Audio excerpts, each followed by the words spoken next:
ఈ మధ్య కాలంలో చాలామంది అమ్మాయిలకు కనిపిస్తున్న disease PCOD, polycystic ovarian disease. ఈ డిసీజ్ ఎందుకు వస్తుంది అంటే చాలామంది మీ లైఫ్ స్టైల్ వల్ల అని చెప్తారు. జనరల్గా ఒక అమ్మాయి ఒక గైనకాలజిస్ట్ని కన్సల్ట్ అయినప్పుడు వాళ్ళకి 2 or 3 సిమ్టమ్స్ లైక్ ఒకటి ఏంటంటే ఇర్రెగ్యులర్ పీరియడ్స్, ఇంకొకటి ఏంటంటే like male pattern hair growth, facial hair, chest మీద బాడీ మీద మేల్ ప్యాటర్న్ హెయిర్ గ్రోత్ అలా వస్తున్నా డాక్టర్స్ ఏంటంటే అల్ట్రాసౌండ్ సజెస్ట్ చేస్తారనమాట. అల్ట్రాసౌండ్ స్కానింగ్లో మన ఓవరీస్ బల్కీగా ఉంటే అప్పుడు మనం పీసీఓడి అని దాన్ని నిర్ధారిస్తారు. అయితే ఈ పీసీఓడికి చాలామంది మీ లైఫ్ స్టైల్ అని చెప్తారనమాట. ఎస్, మన లైఫ్ స్టైలే ఒక రీజన్. బట్ ఏంటంటే దానికి నేను ఇప్పుడు ఒక 3 రీజన్స్ మీకు ఎక్స్ప్లెయిన్ చేయబోతున్నా. మన బాడీలో జరిగే ఇంటర్లింక్డ్ ప్రాసెస్ వల్ల సంథింగ్ ఇది మనకి ఈ కాలంలో తరచుగా కనిపిస్తుంది. మన లైఫ్ స్టైల్ చేంజెస్ చేసుకుంటే ఈజీగా దీన్ని రివర్స్ చేసుకోవచ్చు, కంట్రోల్ చేయొచ్చు. It is a reversible process. ఒక రీజన్ నేను చెప్పేది ఏంటంటే ఇన్సులిన్ రెసిస్టెన్స్. అయితే మన బాడీలో ఇన్సులిన్ ప్రాపర్గా రెస్పాండ్ అవ్వకపోతే, ఓవర్గా ప్రొడ్యూస్ అవుతే బ్లడ్ షుగర్స్ మెయింటైన్ చేయడం కోసం ఇంకా పెరుగుతూ ఉంటుందన్నమాట. అట్లా ఇన్సులిన్లో ఎక్కువ అయిపోయి ఓవరీస్ ఏం చేస్తాయంటే ఎక్కువ టెస్టోస్టిరాన్ని ప్రొడ్యూస్ చేస్తాయి. టెస్టోస్టిరాన్ అనేది మేల్ హార్మోన్ అన్నమాట. దానివల్ల మనం వెయిట్ గెయిన్ అవుతాం. ఇన్సులిన్ ఎక్కువగా ఓవర్గా ప్రొడ్యూస్ అవ్వడం వల్ల టెస్టోస్టిరాన్ ప్రొడ్యూస్ అయ్యి ఓవరీస్లో మనం వెయిట్ గెయిన్ అవుతాం. అదొక రీజన్. ఇంకొకటి ఏంటంటే ఎల్హెచ్ హార్మోన్.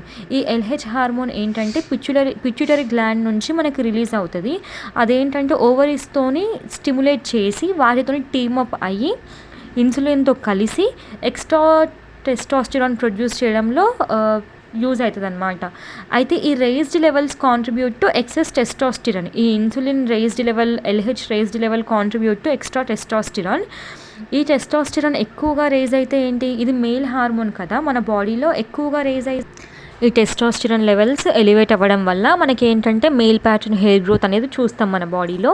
ఈ టెస్టోస్టిరాన్ వల్ల మెయిన్ ప్రాబ్లం ఏంటి, పీసీఓడికి రీజన్ ఎందుకు ఇది అంటే దానివల్ల మనకి ఫాలికల్స్ అనేవి డెవలప్ అవుతాయి కదా, ఆ ఫాలికల్స్ అనేవి పూర్తిగా డెవలప్ అవ్వవు, లేదా ఒకవేళ డెవలప్ అయినా కానీ అది రిలీజ్ అవ్వనివ్వదు ఆ హార్మోన్.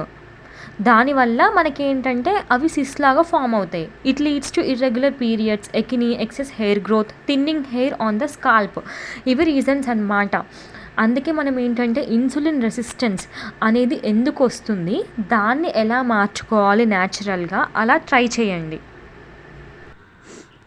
ఇన్సులిన్ రెసిస్టెన్స్కి మెయిన్గా రీజన్స్ ఏంటంటే సెడెంటరీ లైఫ్ స్టైల్, ఇంకొకటి ఏంటంటే ఎక్సెస్ కార్బోహైడ్రేట్ ఇంటేక్. లైక్ చాలామంది చాలా జంక్ ఫుడ్ తింటారు ఈ కాలంలో, లైక్ పిజ్జాస్, బర్గర్స్, ఇవి తినడం వల్ల ఒక రీజన్. సెడెంటరీ లైఫ్ స్టైల్ ఏంటంటే అస్సలు ఫిజికల్ యాక్టివిటీ లేకపోవడం, కూర్చున్న చోటే పొద్దుకులు కూర్చోవడము, మార్నింగ్ టు ఈవినింగ్ కూర్చోవడము, ఫిజికల్ యాక్టివిటీ అస్సలు చేయకపోవడం అనేది కూడా ఒక రీజన్ అనమాట. ఫిజికల్ యాక్టివిటీని బాగా పెంచుకోండి, యోగా అట్లాంటివి చేయండి. సో హియర్ నేను నెక్స్ట్ వీడియోస్లో మీకు కొన్ని యోగాసన సజెస్ట్ చేస్తాం. ఇప్పుడు నేను టిప్ చెప్పాలనుకుంటున్నా. ఇప్పుడు పీసీఓడి పేషెంట్స్లో ఏంటంటే ఎలివేటెడ్ లెవెల్స్ ఆఫ్ టెస్టోస్టిరాన్ ఉంటుంది. అయితే టెస్టోస్టిరాన్ మేల్ హార్మోన్ని తగ్గించుకోవడం కోసం మనకు ఫుడ్స్ కూడా ఉన్నాయన్నమాట. ఒకటి ఏంటంటే ఫ్లాక్స్ సీడ్స్ అంటే ఏంటంటే అవిసె గింజలు తినడం వల్ల బాడీలో టెస్టోస్టిరాన్ లెవెల్స్ తగ్గుతాయి. అవి రోజు ఒక స్పూన్ తినండి. నెక్స్ట్ మళ్ళీ ఏంటంటే స్పియోమిన్ టీ అంటే పుదీనాని వాటర్లో వేసి వేడి చేసుకొని తాగండి. They will decrease.